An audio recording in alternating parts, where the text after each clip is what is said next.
stand to my feet now because Queen, do I need to stand up now? And there you go.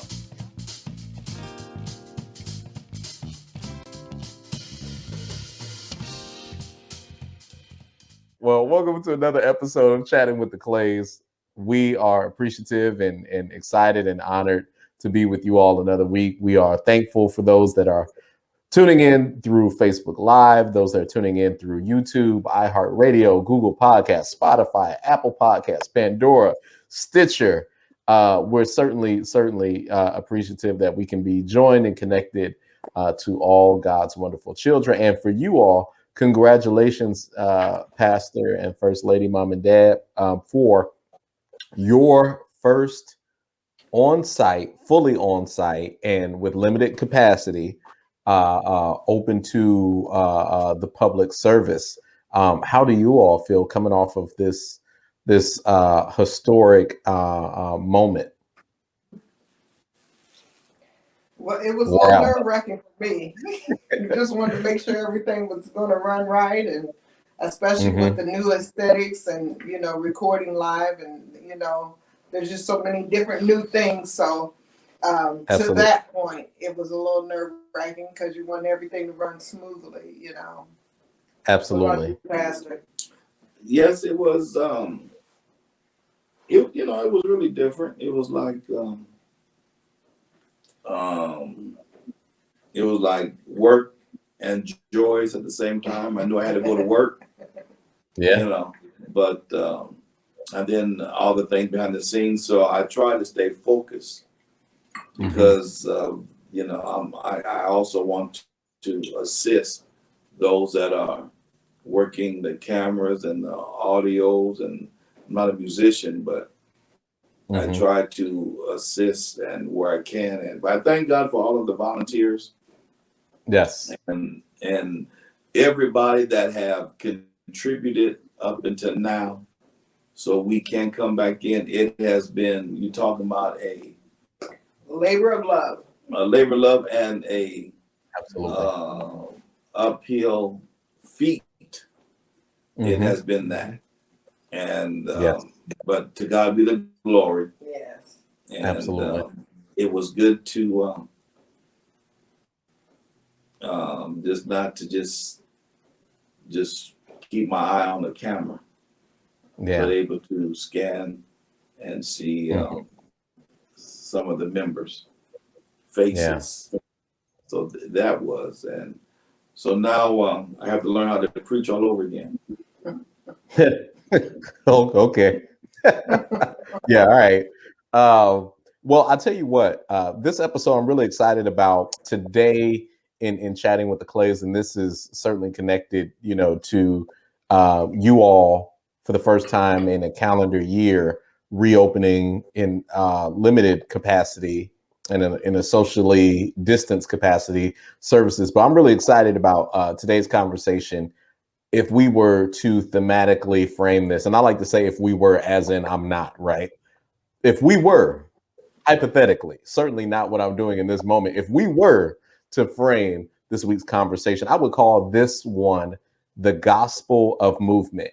And as you all know, with Chatting with the Clays, this isn't a Bible study per se, but we are just talking out this Christian life. We are trying to share and reflect and be vulnerable and transparent in a way that helps everyone whom has experiences and thoughts and challenges and hopes and dreams. And bringing these conversations together is always a nice way just to walk out the Christian living piece of it and just to really kind of get through some interesting and sometimes difficult topics in a way that can just encourage. And that's always our hope and endeavor. So for those listening, we appreciate you following along with this. And as we're getting in the full swing of podcasting, in addition to the video live stream, we'll try to make sure we verbally and audibly keep you all in sync with where we're going. So I'm excited. I'm throwing my hands in the air at this very moment, the gospel of movement. So I just asked you all about your experience and thoughts and reflections after you're hosting your first service, socially distanced, limited capacity in a calendar year. And the easy thing to throw out now during the pandemic at this stage is to talk about how things are moving. Things first moved online, and now things slowly and surely are moving back to maybe what we air quote and say normal. Things are moving from virtual and online to more face-to-face delivery. And, you know, life as we know it in so many different ways, we've been eager to kind of drag back to the way it looked before. But the first thing I'd introduce is I just don't think we're going back to what we've seen before. And even though we're trying to get as close as possible, I think everything has changed, and changed for the better, not just changed, you know, through force. And I applaud you two for keeping the virtual and online services, because of course there are some that need to remain, you know, at a distance throughout different concerns, health concerns, you know, those who are taking care of dependents that are immune compromised, those that are on the front line and serve the general public. And there's just a lot of different reasons for people to continue to need to connect, especially to worship and ministry virtually and online. And then there are those who are in the fortunate position to be able to come face to face. So we appreciate that. But let's talk about movement a little bit. You all moved a calendar year to a completely virtual ministry. And now today was the very first step in a series of slow steps to try to get some semblance and some level of resumed face-to-face interaction. Movement is so interesting. Movement is interesting. I think movement is one of the most fundamental things that God introduced to us from the beginning. In Genesis 1:1, we know God created the heaven and the earth. Yes. And the interesting thing, after God created, when you get to the second verse, God gave purpose. Genesis tells us that the earth was void and without form, and it was dark. And right in that second verse, and now, Dad, Mom, I bait you all into this train of thought with me. After the earth was void, it was without form, and it was dark. God created it. It was void. It was without form. It was dark. He moved upon the face of the waters, and he drove darkness away.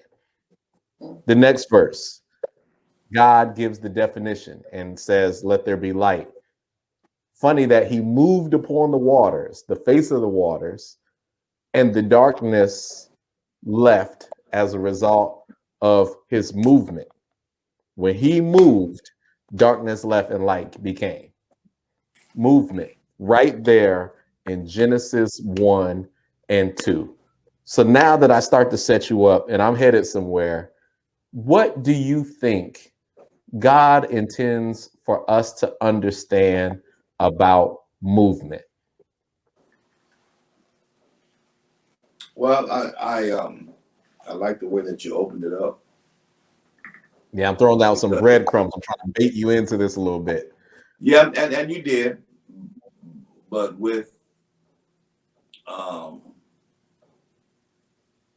the word that you used, I like the word that you use as purpose. And when it was dark, there was no purpose there. The earth was without form, void, and darkness was upon the face of the deep. Mm-hmm. No purpose there. When we look at that void, and then it says, then God said, let. Preparation. Don't forget, he moved. He moved, right, and then said, right, let there be light. But yes, sir. He moved when there was no purpose. And he moved. So when we think there's something that is void, God has a purpose for all things. Yes, sir. And when things seem, when you look at darkness, we can identify with frames, pictures, objects, color. Without that, then we can define something that has no purpose. So then we want to add something to bring purpose out of that. So with God never Every time God moves, what we see that we don't see, God always has a purpose for it. Yeah. Every time he moves, he brings about purpose. I like that. Mom, what do you believe, and what would you encourage us to consider as it relates to the way God wants to understand us to understand the purpose behind movement? The purpose behind movement. I think what God really wants us to understand, though, is that key element of faith. We say we have faith in God, but we really have to have faith because, again, when there's darkness, before there was anything, and God said, "Let there be." If man were standing there with him at that point, we would have to have had the faith to know that when God speaks, something's going to happen. And so that element of faith is a key to us really being moved or catapulted into that movement or the shift that God has for us. So without faith, the scripture said it's impossible to please God, but without faith, it's even impossible to move with God. Because it's not what we see, it's what we have to believe in. Absolutely. And not all times do we have the foresight or the insight from God related to how he's moving and what that's about, because the waters were created and then God moved upon them and gave them definition. He separated, and that gets a little bit further into that first chapter. But when God moves, he's not giving us the insight in the direction, and he's not rolling out the blueprint. He makes a movement, and he causes things to move, and we then understand what that definition looks like after he moved. Again, when he moves upon the face of the waters, then he calls forth light, and he brought about definition, right? He said, I call this light after I moved, but before I moved, you didn't know that light was coming. You didn't even know there was a darkness. You didn't even know that there should have been a separation between light and darkness. God moves, and then he tells us after he moves that light is coming. And he gives us the definition of what light is, and he gives us the definition of what darkness is. That's interesting. Let me bait you a little bit more. I love it. I have some theologians and scholars here. And today's theme, again, is the gospel of movement. When God, in the third verse, calls forth, Genesis 1, calls forth light to be, he calls light good. The separation of light and darkness. He gives definition.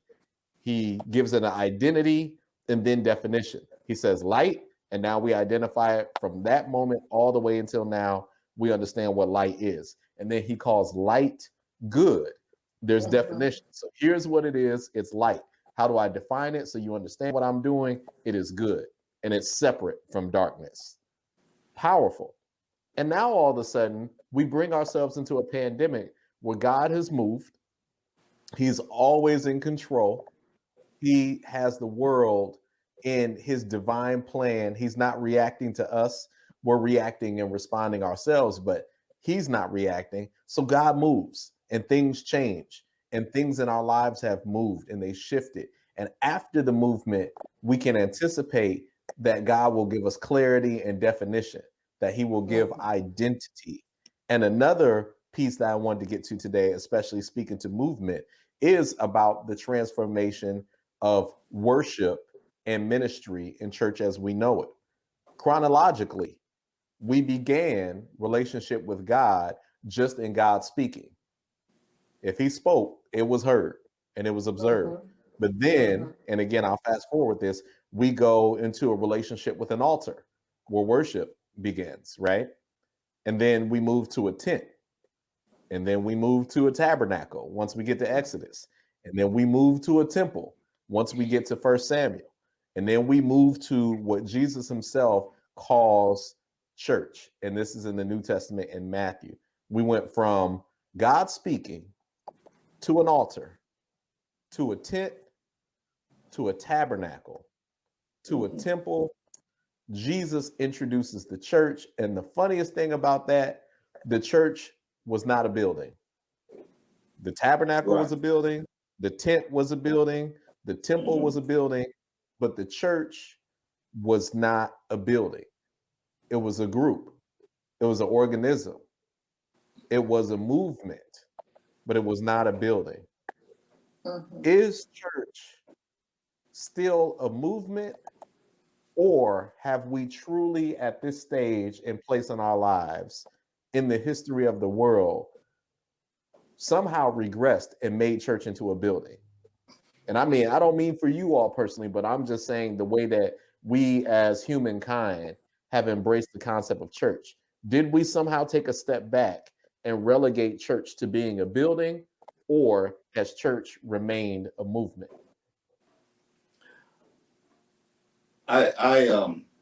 When as you were speaking, there's a couple of things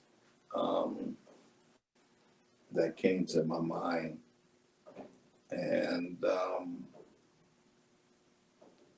one of the things that it was purposed by God that man wasn't around when there was just darkness. It was a good thing. God often has to bring us up to speed with what he's doing.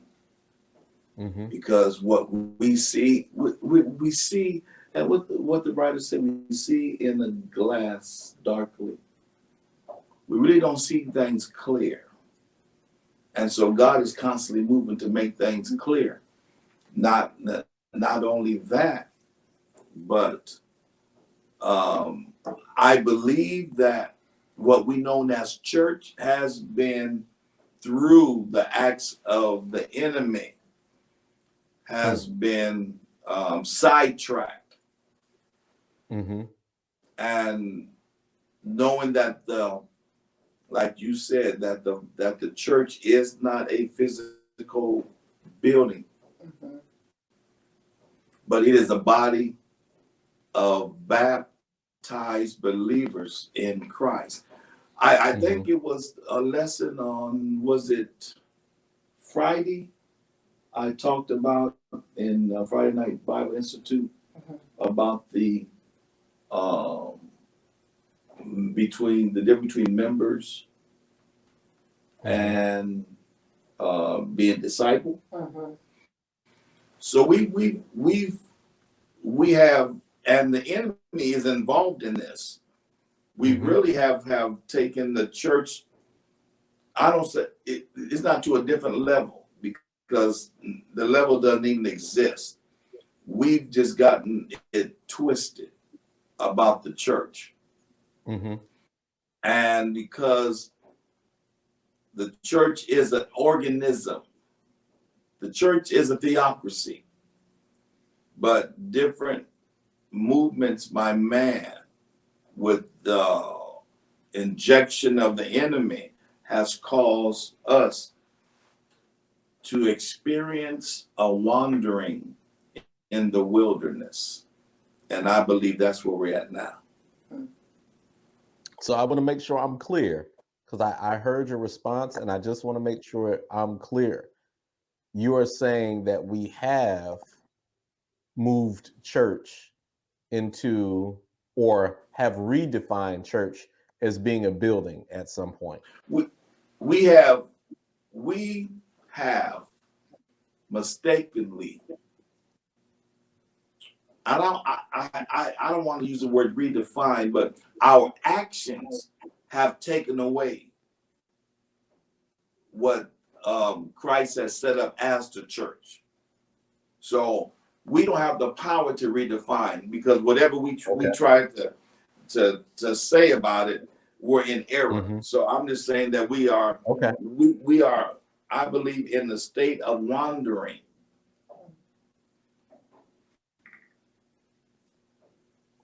I'll take that. I appreciate that. Dad is saying we can't redefine church into something we want it to be, and I think that carries across some implications, positive and negative. Negative experience, stereotype. No matter how you experienced it, it doesn't change what it is. If you can't draw a circle, you can't now all of a sudden change the name of a circle and call it a triangle just because you can't draw it right. Right.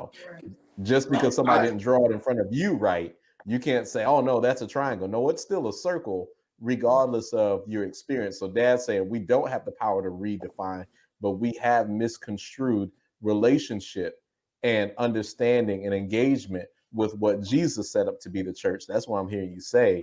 And I'm calling it a building. But let me then ask you this, Mom. Can we begin to embrace that this pandemic has brought us back to a more aligned understanding and engagement with what church really was supposed to be? Because it pushed us out of the building. So am I wrong to maybe think that this time has actually gotten us a bit closer to where we were supposed to engage and embrace church? Yes, I think it has. Like you were saying, Pastor, that church is. He talked about church being a body of baptized believers, whereas I think this.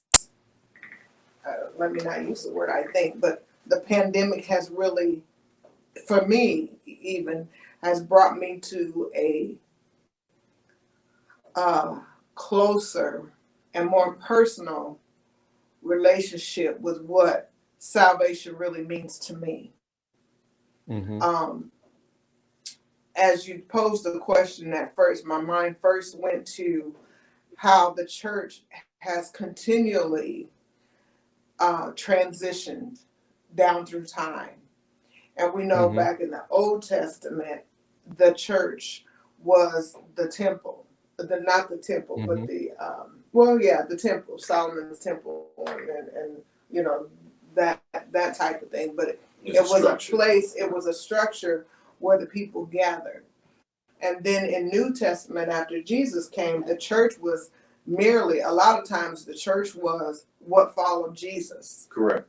Mm-hmm. And so it wasn't necessarily a building, but it was the gathering of the people.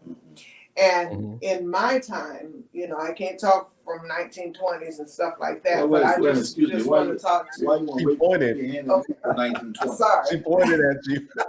Yeah. Sorry. What's up with that? Oh. I was saying, agreed, we can't talk from 1920, right? Oh, Yeah. now we're French weed. Okay, go ahead. But, just from the time I can recall church, the church was always a building, and people sought after the building to establish the churches in. And the buildings went from most of the time a storefront, something like that, and that was converted into a church. Then as we come up into our mid 1970s, 80s, the churches got bigger and better, and the churches were actually the edifice and not so much a converted whatever, Mm-hmm. And a lot of churches were converted back then from not just storefronts, but any place. I heard Joel Osteen say his father started their church out of a barn. Mm-hmm. So wherever you could convert a church. But then we started building churches from the ground up, and they had a certain structure that was symbolic of what the church really was, or really is. And now, up to this point, church is, again, I see it kind of going back to wherever you can establish a body of believers. And since the pandemic, we know we have not been able to gather. So it's really the church. It's brought us to, again, where it's more of a personal, church is a personal thing. Is the church in you? Yeah. You know, Yeah. we've really had to find ourselves having church in us, having church by ourselves, having church in our home. The church is a body of baptized believers. Mm-hmm. So what we try to make the church out of, it's been, from my observation, it's been spiritless. Mm-hmm. Just like as God breathed into Adam's nostril and he became a living soul. If God hadn't breathed into him, then the building is there. The structure is there. Right. But there's no organism that is moving and living within Adam. And I think that's where we've gotten the church, as you call it, Mr. Clay. The building is there, but the breath or the spirit of God is not there. The organism is not there. So and we've done that. We've Absolutely. done that. And I think this is a place where we have to go back to understanding. We have to go back to definition. The reason why we know light is a good thing is because God defined it to us. Going back to Genesis, the first chapter, the second chapter, he gave identity, and you can see this repeated through the whole first chapter. Light, yes. Water, land, animals, fish. You know, he gave identity and then he gave definition. Yes. Right? We have to, and it's really exciting, and especially for this generation, but not only for this generation. I don't think it's an age thing. We have to go back to a clear understanding of what we're doing and just really make this plain. The altar being a place of sacrifice and worship didn't need to be necessarily a corporate worship or a corporate sacrifice. That could be individual. There was an opportunity based off of different things that had gone on and instructions from God to create altars in various places where there was a sacrifice and a worship given to God, and it was between God and a person, a God and a few individuals. Now, when we start to think about the difference between an altar and a tent and a tent and a tabernacle and a tabernacle and a temple and a temple and a church, we can find our place and do the appropriate thing with it. If church simply is a facility that provides shelter during corporate worship, then we've missed the mark in actually finding our place. And no wonder there's a lot of confusion and a lot of frustration, because really, if your only thing is needing a shelter or a facility for you to engage in worship, you can do that in a variety of places, right? It doesn't necessarily have to be even a church building. You can do that in a public library. Yeah. You know, you can do that in a gymnasium. You can do that, you know, in a residential home. You can do that in an empty warehouse, you know. And I think a lot of people, and again, you know, this isn't about fault, but I think, you know, it's interesting the way God has moved in this time that we're in to help us go back to some of those definitions. We have to understand the definition and then be able to understand our place and what we're supposed to do. And then we can do that, you know, with joy and do that with dedication.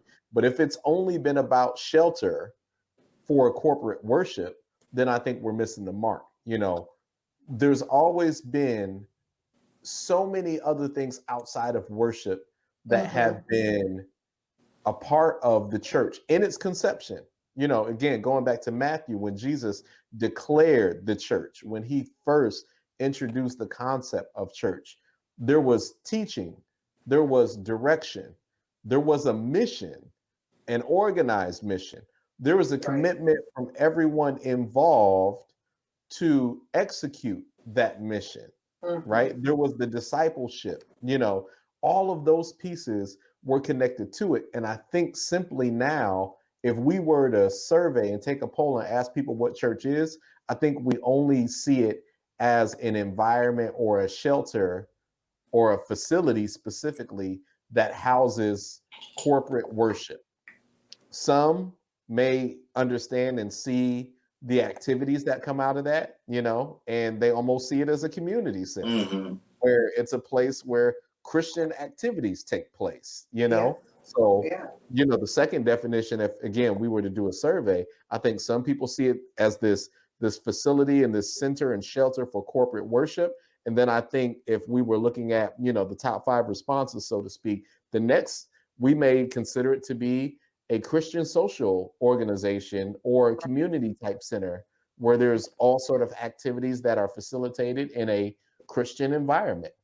I don't know that that's what the church is either, all by itself. Now, can and even should some of those things take place? Absolutely. But we shouldn't relegate, again, this very watered down understanding to the truth of what the church was, right? Please. Can I bring something to your attention? As you was talking, my mind was racing.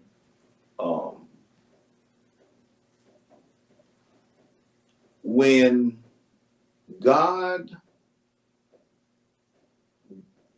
got the attention of Moses, I believe that this will praise Jesus. I believe that it was the beginning of an establishment of where we meet God, and where we meet God is always been a certain place. Do you recall when God set that burning bush on fire in the wilderness? Now, Moses knew within himself for a bush to burn, dry shrubbery, it was common. Lightning strike, catch fire and burn. And as he was traveling, but what got his attention was that place, it was never consumed. The bush kept burning. And and it never was consumed. So do you recall when Moses got there and God spoke to him? Wasn't it God's instruction to take off your shoes because you're standing on holy ground? So there's places that are set, that are sacred. And there's a place that we go to meet God.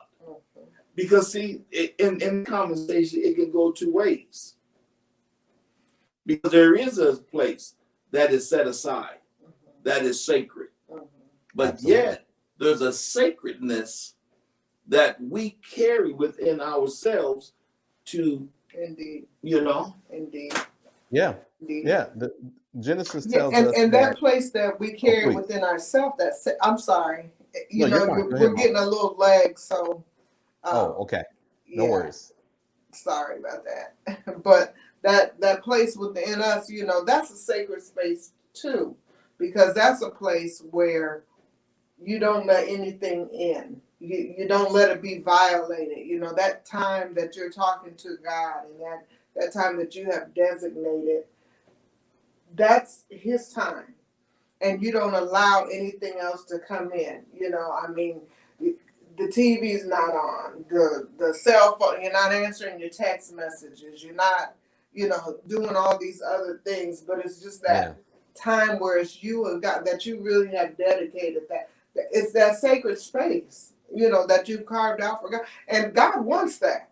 He said, I'm a jealous God, so he wants that sacred space. He wants that space that's carved out just for him, whether it be that we go to an actual building called the church, or if we go to it in our prayer closet, if you will, or if that's just that place that we seek when we're just talking to him and nothing else is going around. It's not even necessarily our prayer closet, but nothing, you just have that time designated. And there's two things there.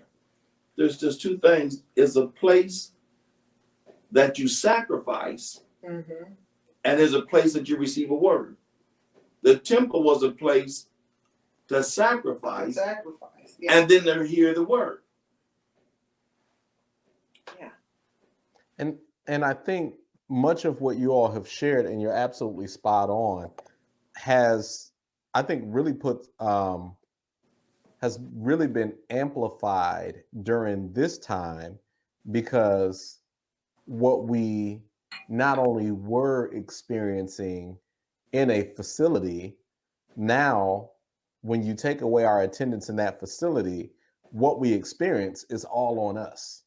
Yes, When we show up to a church, exactly. there's an environment and an atmosphere and an order of service that has been provided. And I think many people, and again, all of us to some extent or another, have fallen into being reactive.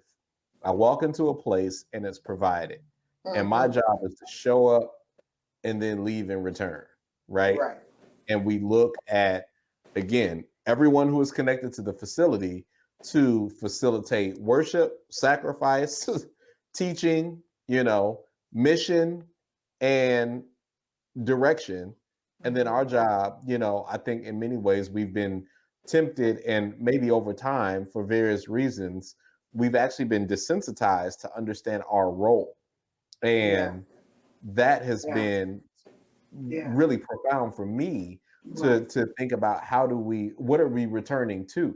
Because I don't know that I want to, or I want to even see this world return to that reactive disposition toward God, because it's not your job to worship and praise for me and to pray for me and to seek God's purpose in my life and to organize and detail all the steps in the mission that God has given me. It's not your job to do all of that for me.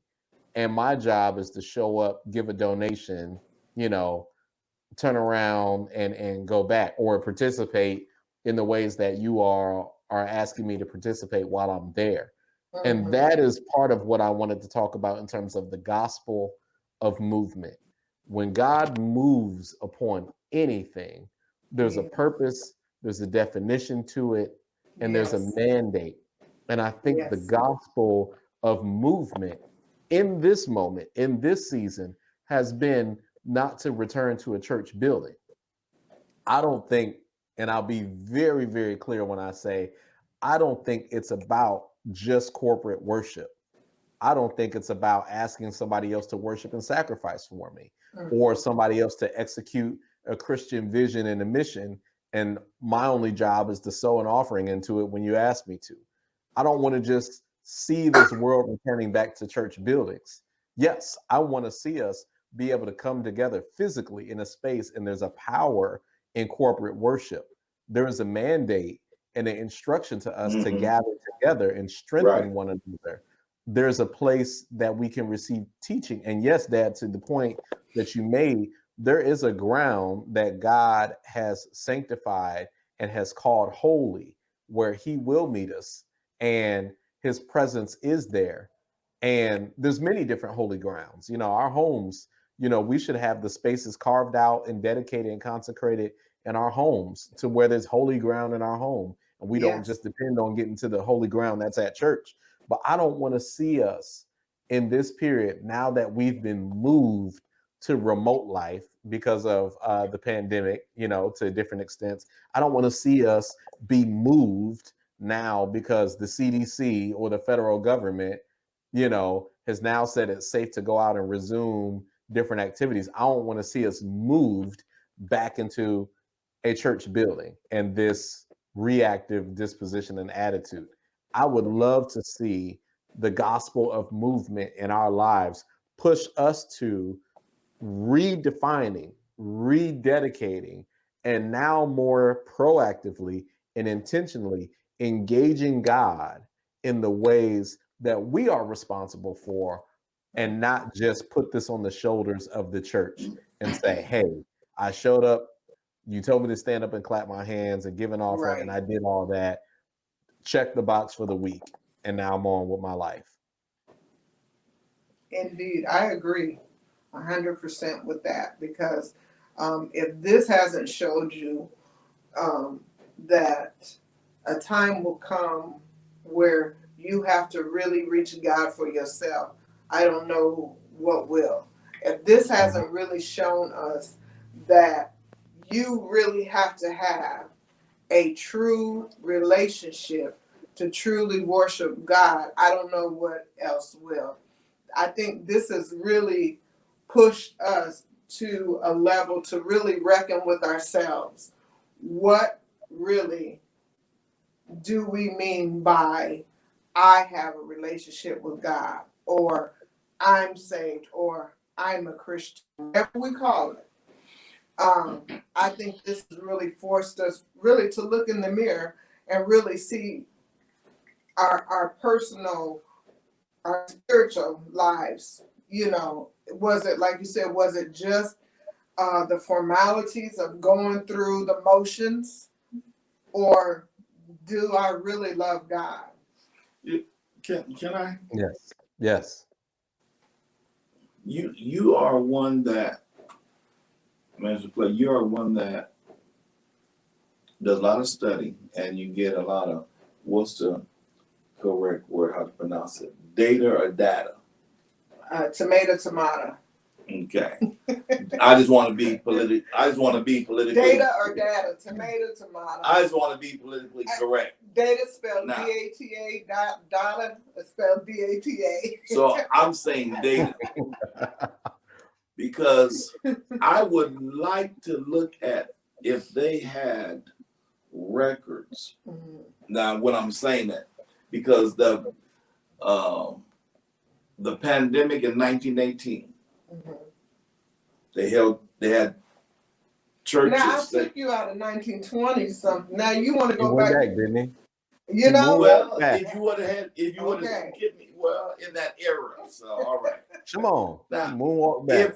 Come on. If they had information that they tracked how the faith family responded. Oh yeah. In 1918, I think it took 4 years for them to process that. And there was more died then than now. Mm-hmm. And with that pandemic, how did the church come out of that one? Mm-hmm. They had churches, they had fellowships, folk were being saved, and this goes on. When that hit, it put another stop and pause on the world, like this one. Mm-hmm.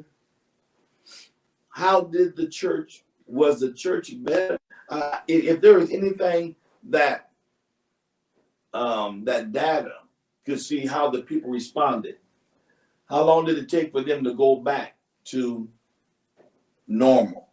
Exactly. Or did the church move more? Was it more spiritual after that span from 1918 to 22 or something like that? I wasn't there. Well, that's what I'm asking you. But anyway, because this has happened before. Yeah. So what right. It's not like it was a good this is brand new. This is not brand new. But I wonder how was the church? Was the church better than it was? And so I'm just asking if there was any data out there. No, that's fair. That's absolutely fair. And a lot of that, and again, I think that is completely in alignment with where my heart was on this topic, the gospel of movement, because we could regress. We could very well come through this pandemic, mm-hmm. return back to churches, mm-hmm. and build upon bad habits and misunderstanding. Yes. We could very well say, okay, now I'm back. Y'all guilted me to come back to church. Now I'm here. Do what you do. And I'm watching the clock because I got other places to be. We could come back and be worse. And mm-hmm. that's where I really would encourage each of us to search our hearts And again, even just by definition alone, I would love for everyone to kind of go into this Bible study, but even by definition alone, research the word altar, research that's ALTAR. AR. You're right. Absolutely. ER. Great definition, right? Research altar with an A, research tent, tabernacle, temple, and church. There was a role, and subsequently, and embedded underneath, there was a movement. Actually, let me say it the other way around, not subsequently. There was a movement before the definition. There are different things required. There are different characteristics. There are different periods in which God moved and different circumstances were happening for this evolution. And I think we are still absolutely in that evolution. We are in that evolution because now, thank God, in most cases and in most parts of the world, we don't need tents. We don't necessarily have outdoor altars in the way that they were built before. Our altars are indoors and they have a shelter around them, but we are still in movement. And now that we are in this dispensation of the church, I think the church is back in movement once again. And we moved online and virtually, because remember, all movement isn't necessarily physical. Right. But we moved online, and now there's this opportunity to where even when we resume in face-to-face services and activities and engagement in the way that we had before, have our hearts moved in it. Mm-hmm. That's the gospel of the movement. Where is your heart? Is your heart looking for an excuse? Is your heart passing the responsibility to someone else to go to God on your behalf? Is your heart so selfish that the only thing you see as Christian is worship, and you're not engaged in ministry and giving and outreach and the benevolence and the love that we should express for our brothers and sisters of all sorts of backgrounds? Where is the movement of the heart, right, in all of this? Because we can move from facility to facility and we can call it what we want, and we can move to virtual. But if our hearts haven't moved at all, I don't know that we are any better. And a matter of fact, I can tell you that we're worse off than we were before the pandemic. And God has really given us an opportunity to move in our hearts. Well, this is what Jesus said. If I was to mention a scripture to the faith family, if I just mention Matthew 28 and 18 and 19, I believe all would know that that's called the Great Commission. What did Jesus want us to do? Is to make disciples, discipleship. Now, I haven't found nowhere in record of any type of physical structure of a church prior to them being called Christians at Antioch. The disciples got together. They hid in dens and caves, and they had the gang sign, which was the fish, so they knew where to gather together. But discipleship, because what we're looking at, if we miss what heaven is about, worship and praise in heaven, there will be a new Jerusalem, a holy city. So there's a place for worship and praise. No one will be taking up or paying tithes and giving offerings. There won't be any church hosts or ushers. There won't even be a place for sacrifices. Not in heaven. All of that's down here for our preparation. So if we miss preparation. You used to sew, correct? Did you or did you not have something that they would call like a template Patterns. pattern? The pattern is designed to form out of darkness to bring light to a pattern. Whatever the template is pre-made, correct? Right. Without that template or that pattern, then you just have nothing. A big piece of material. And that's what we were, a big piece of material. Right. Our churches is just a big piece of material. Big piece of material without the template. And that's the important piece, Dad. You hit the nail on the head. If there's and I know we got 5 minutes left here. We had some technical difficulty, and we're trying to recoup here, but we got about 5 minutes left.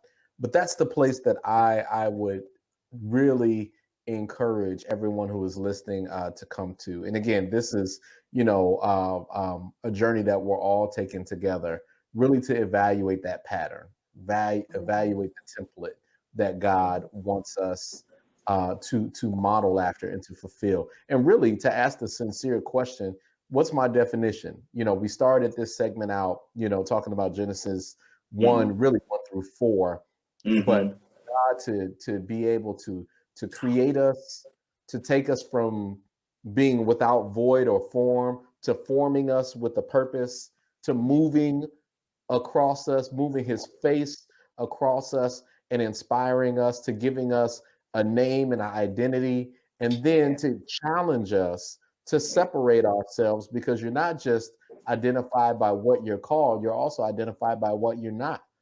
Light became light because there was also a darkness and there was a separation. He separated light from darkness, called one light and called it good. So we already know what we're not and we know what we are. But we as individuals, as we return and we now have options in this world that we didn't have in other stages of the pandemic, let's really evaluate what we're going back to. Are we going back to a worship service? Are we going back to a concert? Are we going back to a social club? Or are we really being connected to a ministry that feeds us, provides us instruction, that therefore our hearts and our minds are open for instruction, right, and guidance?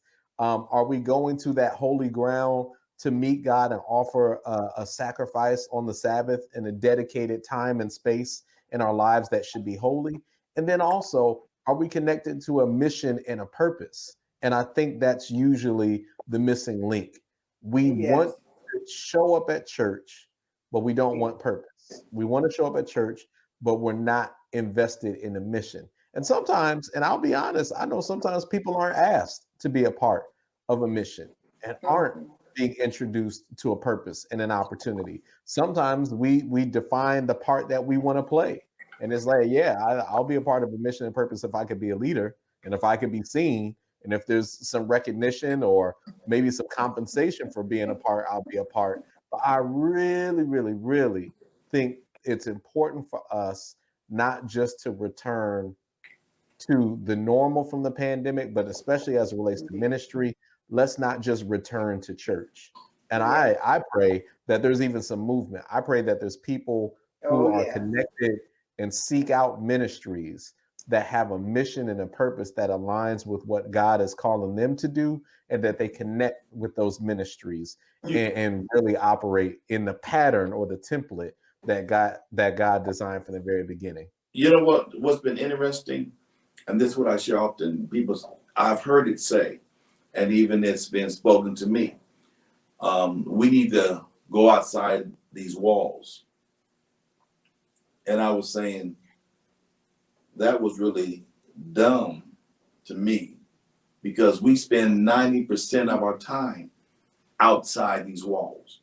When you look at the time that we've spent inside of a church facility, the maximum might be 10% of time, but we spend about 90% of our time outside of these walls.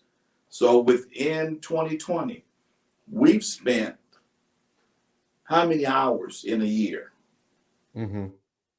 outside these walls? Yes, sir. Everything that we have been, all the instructions we have received, what have we done with it in a year? Absolutely. Now we're coming back to fill up again. Absolutely. But we've had a year of outside fill up again of the walls. Yeah. And I wonder how much productivity that we have had within the times that we have not had in-person service. Because this sacred place and the sacred places of worship are places to receive instructions and then released into the public. Now, we have been released. We're gonna have to do a part 2 on this because we've hit our time. Yeah, you got stirred up there. But I'll tell you, on that note, and you said it so powerfully, Dad. We do have some homework to do. Let's really, really go back and do some studying and find out what God's purpose was, and then let's also find our place in being purposeful and being connected back, and not just attending and going back to bad habits and regressing, really finding ourselves using this opportunity to move forward and to accomplish what God has for us. But we are appreciative, and we thank you all for tuning in to this episode of Chatting with the Clays. Again, we apologize for the technical difficulties we had a little bit earlier, but hopefully what you've been able to hear and catch has been enriching and encouraging for you. Mom, go ahead and sign us off if you would, please. Well, thanks again for joining us and Chatting with the Clays and all the different, what do I call them? All the different social medias that we're on. We just thank you for joining us, and we hope and pray that, we are continuing to bring content that's interesting to you, educational to you, and just thought-provoking, and hopefully will help you along your spiritual journey. So we just ask that you continue to like and share and leave a comment so we know that you are there. And Pastor is saying ring the bell, but hit that bell for your notifications and share with someone. So again, we thank you for joining us on Chatting with the Clays. Minister Quentin Clay, thank you for riding this ride with us, because you have been with us all this whole year as well, and you have helped bring us a lot of valuable services that we didn't know of. Hi, Ethan. Hey, Ethan. Hi, Ethan. How are you? I didn't hear him. He said, "I'm good. How are you?" I'm good, Ethan. We ended the show, Ethan. We're continuing. I think Ethan's saying something, but we're continuing to trying to bring you better service. So, we've had a few little glitches today, but again, we just hope and pray that you've enjoyed us. And they're man-made glitches, so that's all right. That's what happens. Yeah, well, we thank you, Quentin, for riding this ride with us. This has really been an interesting time, in Christendom, in history, in our world. We continue to pray one for another, especially for our government, our local governments, our federal government, as we, not only the church is experiencing great transition, but nationally, globally, and in the medical fields and everywhere, and social changes. We are dealing with a lot, but God has truly been good to us, and we just thank Him for it. All right, and I know we're out of time, but later on, but happy birthday. Happy birthday. I'm lost. We'll see you next time. We'll see you next time. Yes, I'm chatting with the Clays.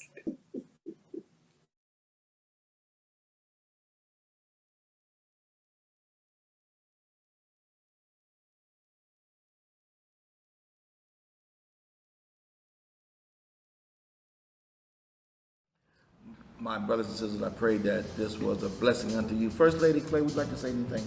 Don't forget to give us a thumbs up, subscribe, and hit the bell. Leave a comment. God bless.